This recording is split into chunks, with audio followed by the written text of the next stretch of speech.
Hello, hello, and welcome to another episode of AFW2's Blue and Beyond podcast.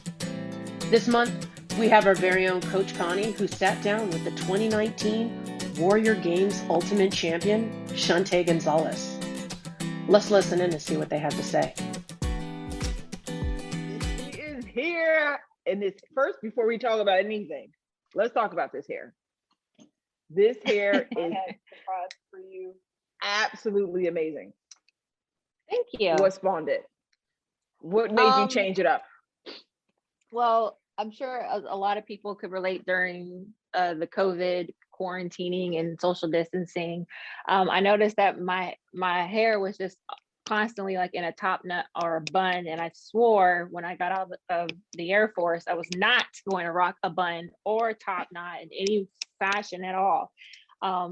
But it's been something that I was thinking about for a while. Like I would get the bob and then get like an inverted bob, but it just kept inching shorter and shorter.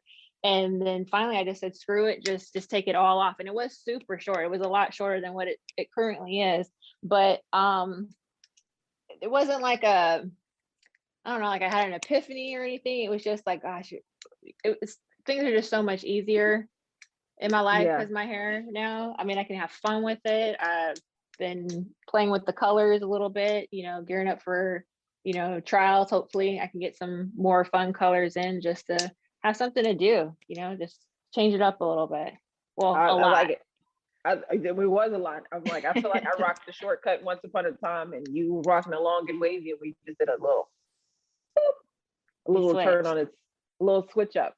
But I'm gonna just brag about you for a second, right? So okay. For those of you who don't know, Chunte is the 2019 Ultimate Champion.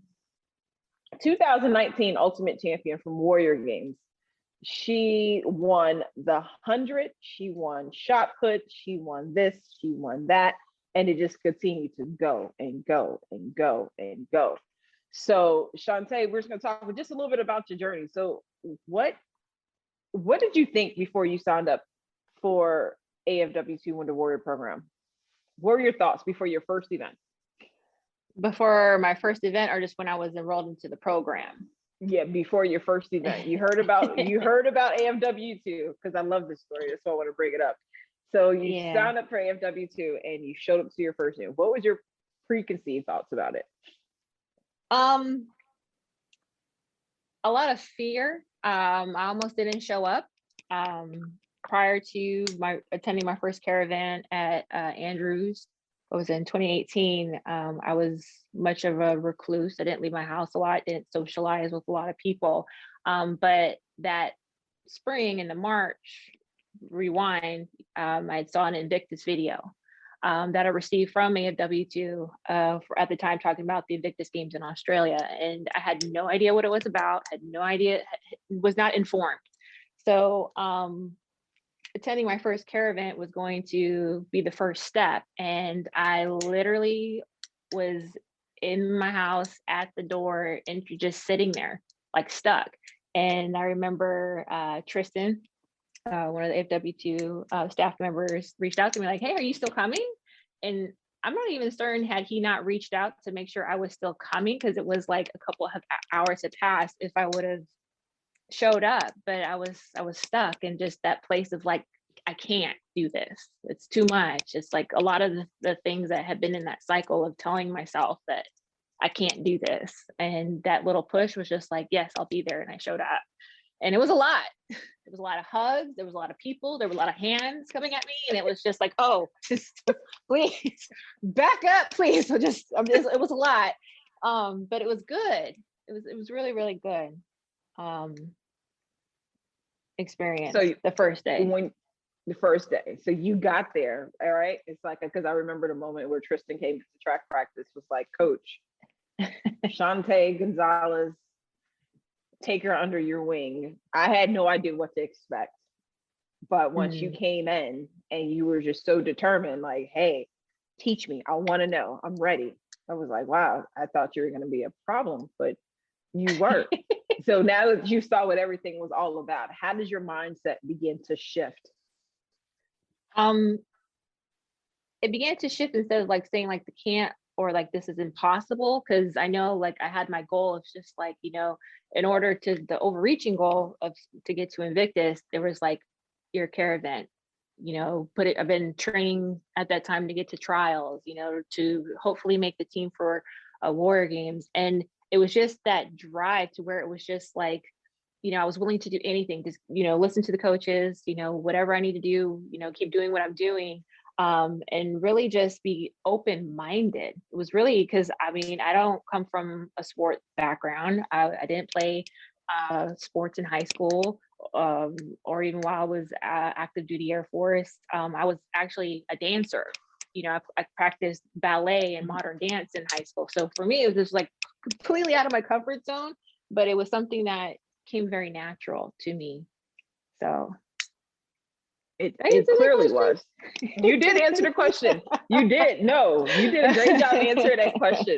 And it's funny to hear. And I think it's important too, which I was so excited to bring you on, was that I think it's important for a lot of warriors, even some of our female warriors, to hear that transition that you went through. You were at a place of discomfort. You didn't want to come in apprehensive. People don't touch me. You're too close. But wait, kind of like this.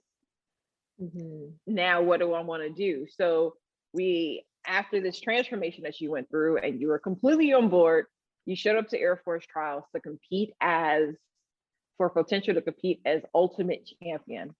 When you got that phone call, I said, hey, Chunte, because I remember I made that phone call. Don't you want to do? So now game on. It was on. Like once I got to trials, like, because I'd already been, just a little background and context for those that aren't familiar with my story. Because I wasn't employed, I was going to school part-time. My day was planned out with training.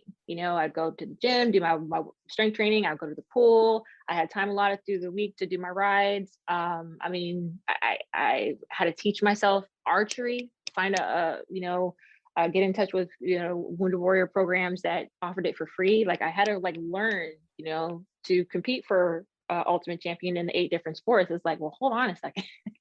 I've never even lifted up a bow. I've never an air rifle.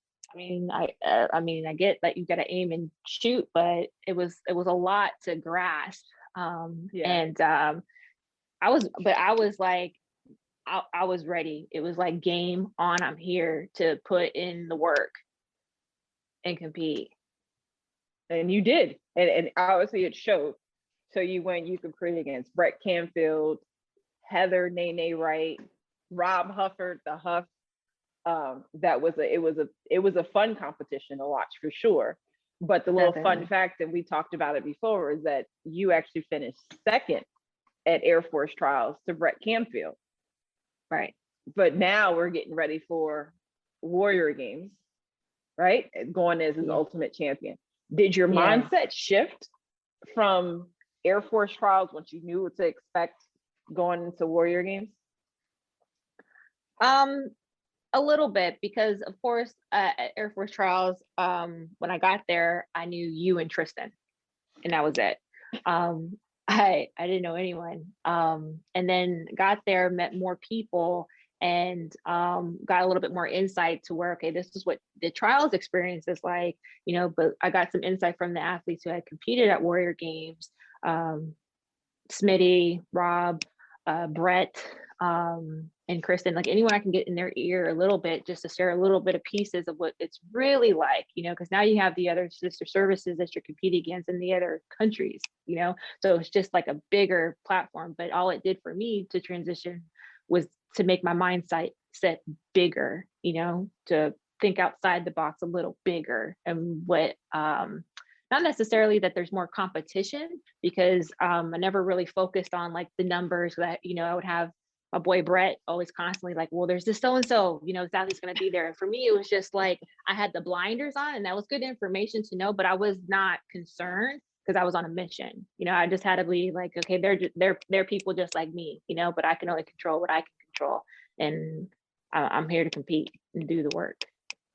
Oh, and I love it. So when did you know at Warrior Games? Because it was tight. So you saw everyone like taking these notes. Okay, what's the point score? When did you know that you secured the title as Ultimate Champion? I found out for sure. It was I can't remember which day of the competition it was, but it was after the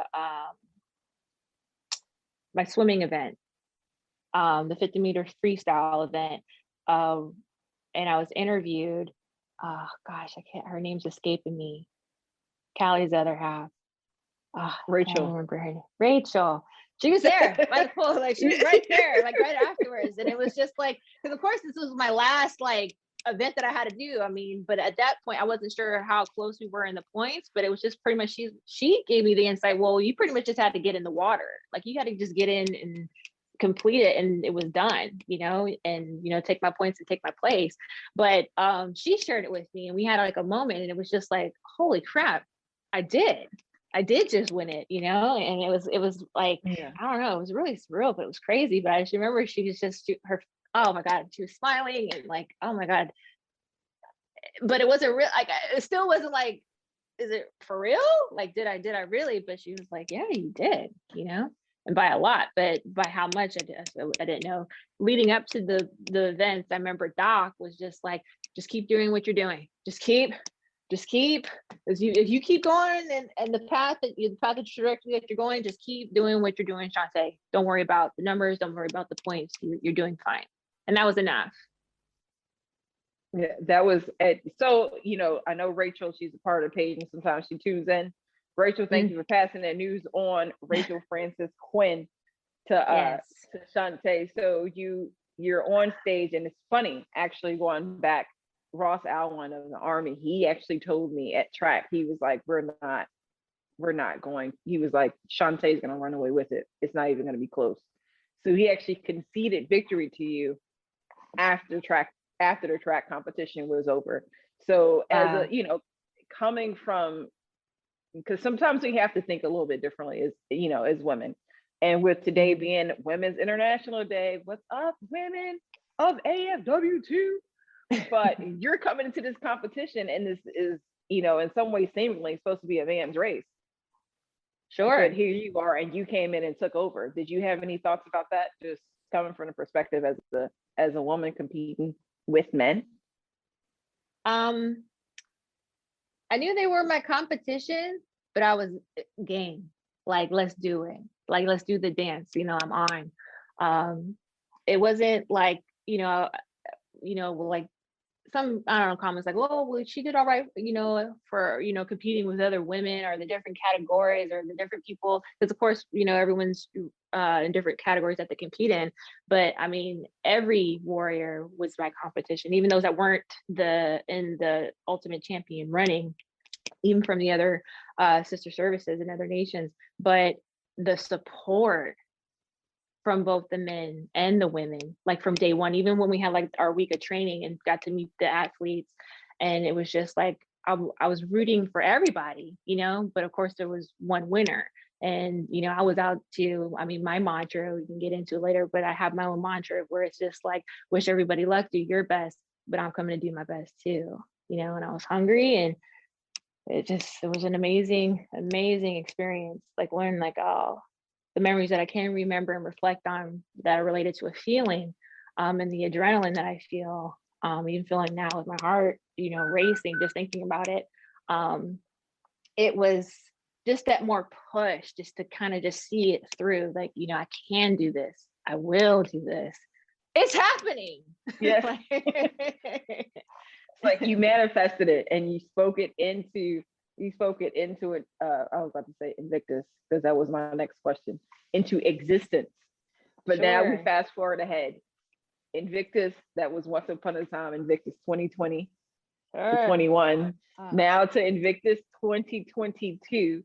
How are you managing that? How are you managing?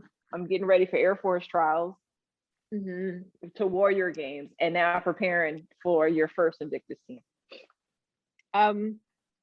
Well, I think when we've talked before, like it was really hard, especially it was expected that the Invictus Games was going to get postponed.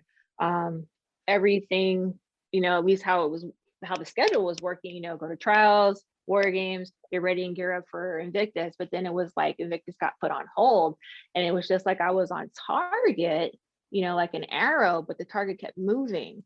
So of course, with your training plans with the different sports, it was just like, well, how, like, where do you like peak? Where do you plant Yeah. the peak point? It was kind of like hard. So there were times where it was just like, I had to take a step back, take some time off to regroup,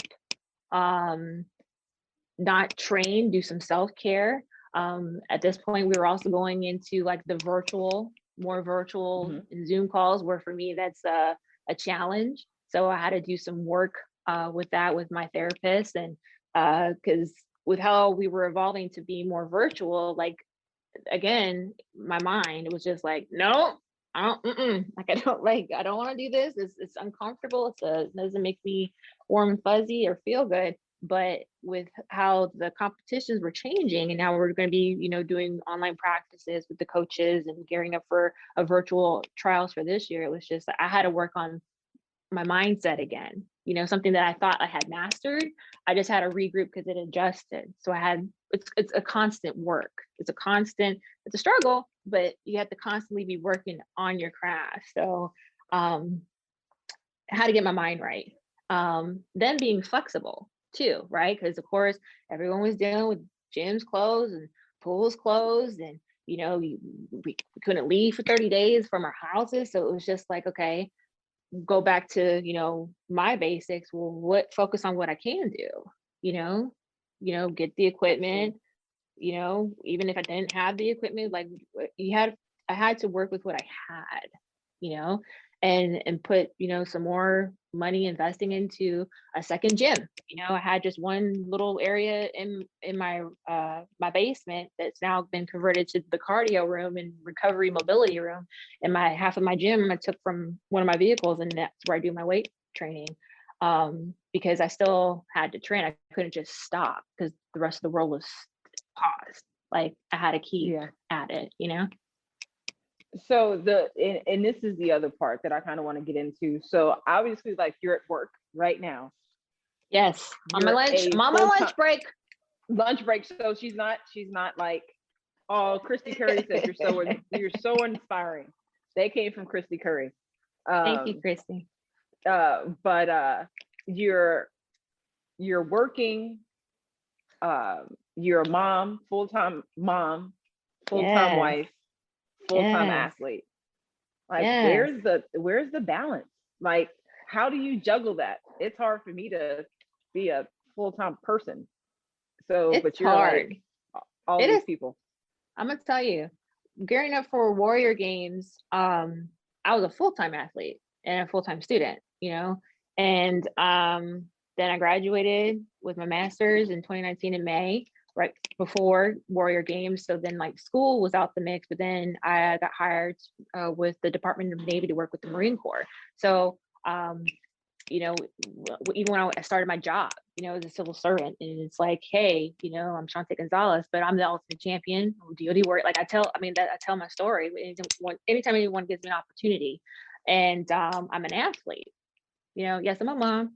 Yes, I'm a worker, employee. But the biggest adjustment was going back to full-time working, because for me, I find my joy in training.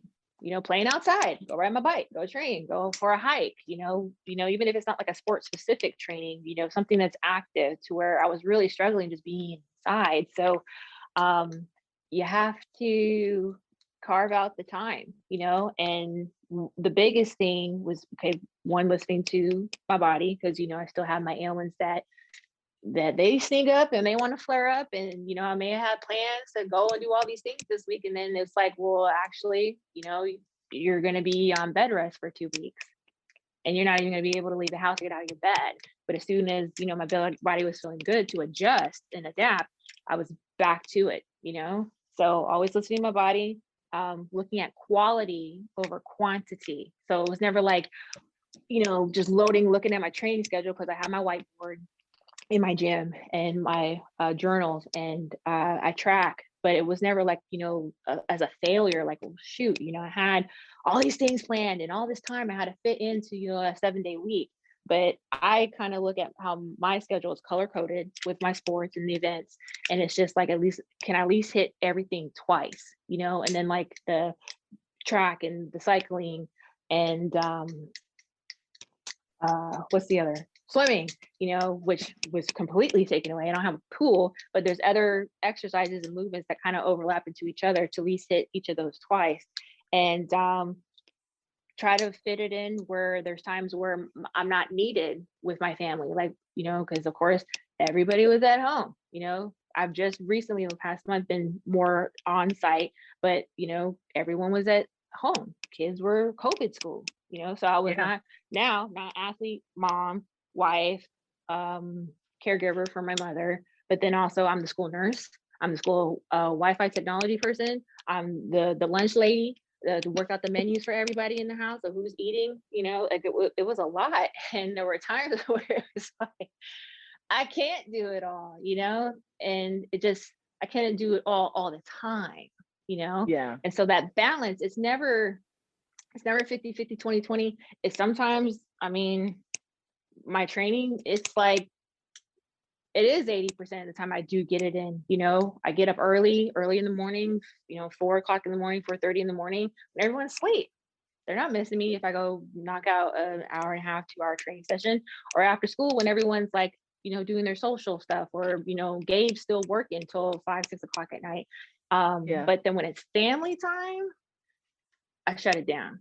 Like everyone else and everything, I make time for the family because, we're surviving this pandemic, it's been a struggle and it's a lot. It's been a lot. It's been a lot, but my joy and my outlet with adaptive sports and training, that's my go-to. That's my medicine. That's where I come back to every time. I love that.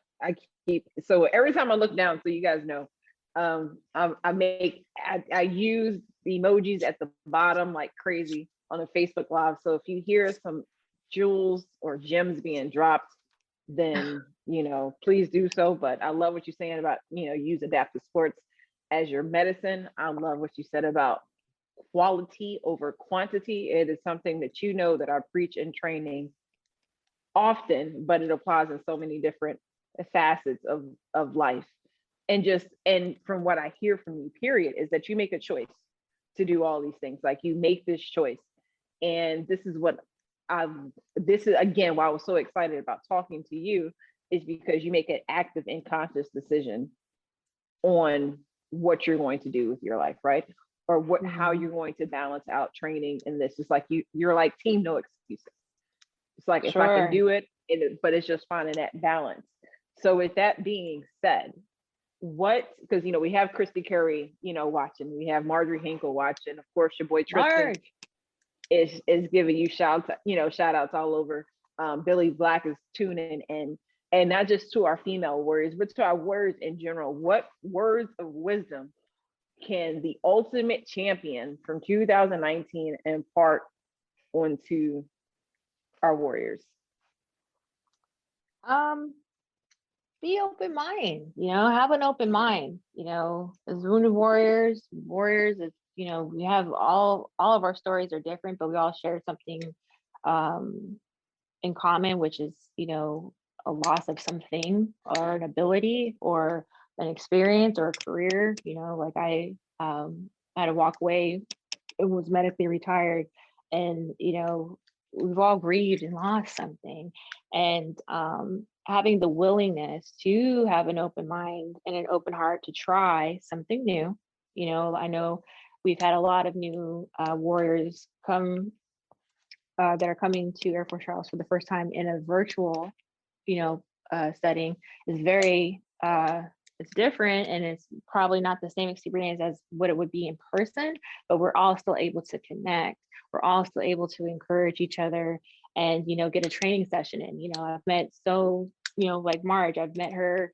I'm not sure if it was the track practice or the cycling practice when I first was seeing her, but she was there, every day. And then hearing the other words like every day. And I'm like, that's what I'm talking about. She shows up. That's the hardest part, is showing up. And I admire that, because just as, hard as it is for me to show up every day, like everyone can share that similarity of where it's just like, God, there's days where you just don't want to. And you could, it is so easy, like, nope, not today, not doing it. But then we do, because it's just like, well, who's going to be at the training session on Zoom? Let me hop on in there and see who's in there and get a good training session and encourage other people or give some advice and tips to people too. So we're still able to connect and share a bond with each other, which is amazing. Another thing is focus what you can control. There's a lot, and those that know me, I don't really focus on what you can't. That's obvious, like, what you can't do. There's things that are beyond your control that it's not even worth the breath of the time or the ounce of effort of your soul to sit there and focus and dwell on what can't be. But focus on what you can in any way, and think outside the box of what you're able to do, and then for not just, for all of the warriors, but, being the light, there's somebody watching you. You may not realize it, but there's others people that are watching, that are being motivated and inspired. Yeah. And that's exactly what you've done, right? Like, you just, the comments are just filling up with Marjorie and Chrissy. Like, I love her. She's my hero. Because you're right. You never know who's watching, and you never know who is out there waiting to be the next Chunte Gonzalez. Sure. And make these big moves that, that you make. So from the bottom of my heart and from the bottom of everyone here at AFW2, thank you for being you, right? Thank you for being Chunte Beast Mode Gonzalez. Hell yeah. I think that's incredibly dope. And of course, hopefully we'll see you at track practice out there in Zoom land, soon. But I want to thank you for that. But before I officially give you the exit out, I'm just going to do a few little notes. Warriors, hopefully you are inspired by this. You are touched by everything that Chunte says, and it gives you the extra motivation to get up and train. We are going to do a fun collabo video of training video. So you have any training at home that you're doing at home, please go ahead and shoot it to me, Melissa Espinales, or Callie Quinn, and so we can put all that stuff together. And remember, we have competitions every week, and show up to the Zoom trainings. Always a shameless plug. I'm gonna do it every week until you guys continue to show up, and we have to kick people out of the groups. That is my goal. But Chunte, Billy Black said he wants to be just like you. Everybody wants to be like you. Who doesn't? With that hairstyle, enough. I want to be like you. I want to just go chop this off and start over. Start over. But continue to stay fabulous. Continue to be an awesome mom, an awesome employee, an awesome mentor, in everything that you do. But for everyone else, we're going to continue to do what we do here at AFW2, which is care beyond duty. That's it, folks. That's all we've got for you this month. Don't forget to catch us every second Tuesday of the month for new episodes of AFW2's Blue and Beyond podcast. We'll see you next month.